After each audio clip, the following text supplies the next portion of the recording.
Hey guys, welcome back to the channel. So if you are new here, my name is Dr. Shafiullah Zahid and I am a neurosurgery resident here in Hamad Medical Corporation here in Qatar.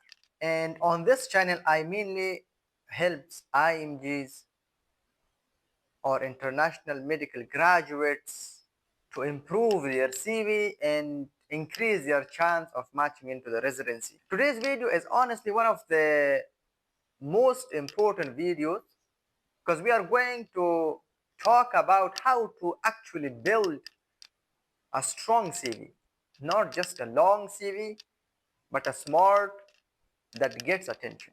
Because let me be very real with you guys. Most CVs I see are not bad because the person is weak. They are bad because they don't know how to present themselves. So in this video, I will mention everything in detail. So the first and most important point, let's start from the structure of the CV.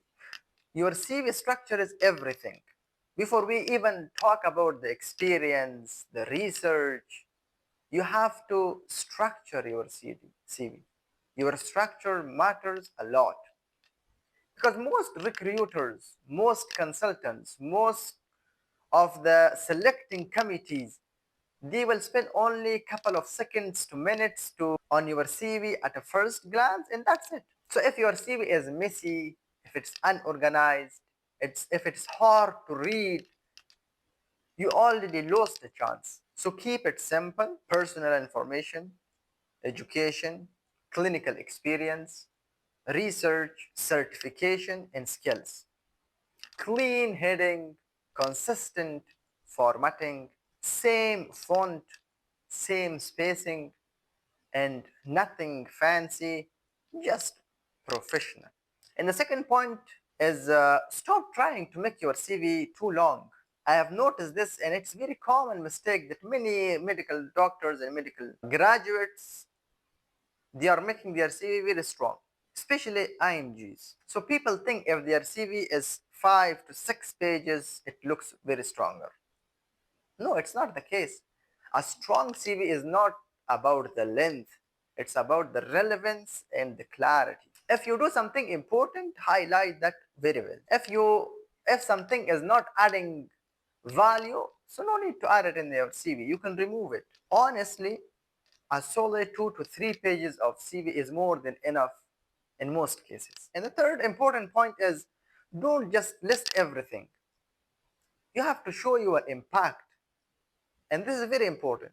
A lot of medical graduates and medical doctors write things. For example, if they work in your surgery department, they will write, I have been working in your surgery department like for 1 year. But they never mentioned like what did they do in that neurosurgery department. So this is very important. Instead, you have to write something like, for example, you assisted in the management of traumatic brain injury, let's say, like participated in the ward rounds, contributed in pre or post-op cases. So now this looks real and it shows your role and it shows that what did you do. And they specifically asked me this question in my interview. And I mentioned all these that I was a resident in Afghanistan, and as a resident, what was my role? So always ask yourself before writing anything, what did I learn? What did I do? What value did I add to my CV? And you have to add all these instead of only listing that you worked here or you worked there. The fourth and most important point is research, which is a game changer.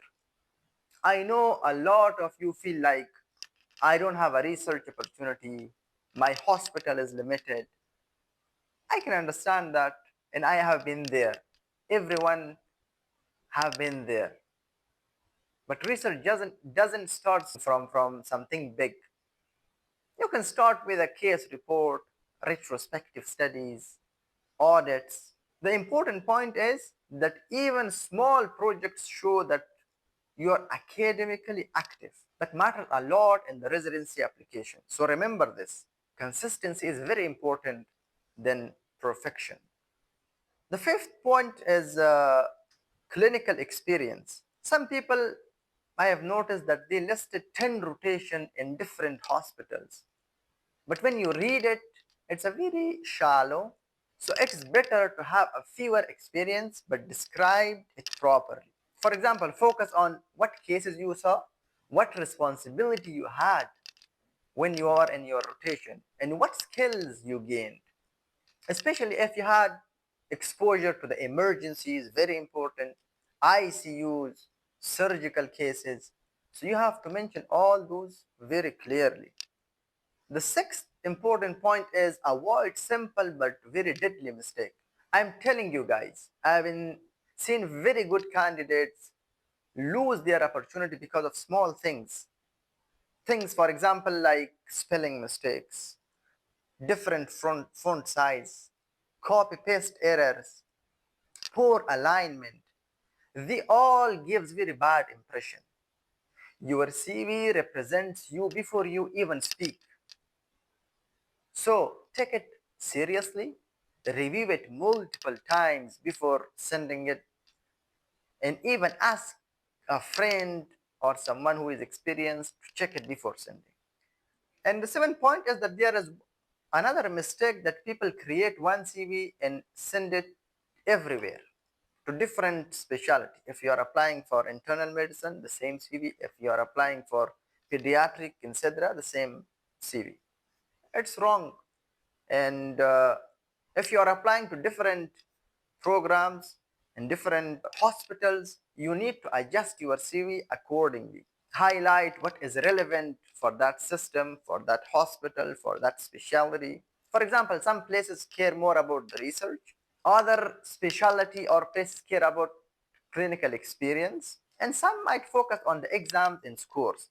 So you have to search and you have to put all the relevant data according to that specific place, hospital, or department you are applying. So try to be smart and adapt yourself. And another important point is start building your CV as early as possible. If you're still a medical student watching this, this is your advantage. Don't wait until graduation. Start now, join the research, attend the workshops, get certification, be active in your department. So, because a strong CV, clinical experience, research, and all these, it takes time, years, months. So it's not coming in 1 or 2 months. And the nine important point is certification and skills. Try to do courses, for example, like ACLS, BCLS, some workshops, surgical skills training. These may look small, but they add values, especially who when combined. And also don't forget soft skills like communication, teamwork, leadership, and something like these. But again, don't just list them randomly. Connect them to the real experience. Connect them to the program that you are applying. And the last important point is that presentation can make or break your CV. How? Even if your content is strong, but your design is bad, can ruin it out. So keep everything clean, consistent, easy to read.